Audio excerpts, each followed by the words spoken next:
ஏசாயா 41:14 யாக்கோபு என்னும் பூச்சியே, இஸ்ரவேலின் சிறுகூட்டமே, பயப்படாதே, நான் உனக்கு துணை நிற்கிறேன் என்று இஸ்ரவேலின் பரிசுத்தராகிய நம் மீட்பர் உரைக்கிறார்.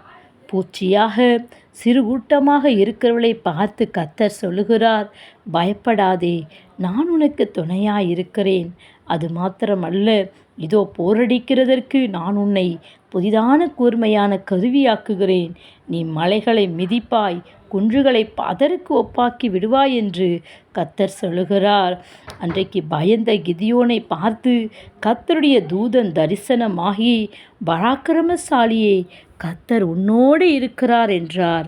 அது மாத்திரமல்ல, உனக்கு இருக்கிற இந்த பலத்தோடே போ, நீ இஸ்ரவேலை மீதியானியருடைய கைக்கு நீங்களாக்கி ரட்சிப்பாய் என்றார். உன்னை அனுப்புகிறவர் நான் அல்லவா என்றார்.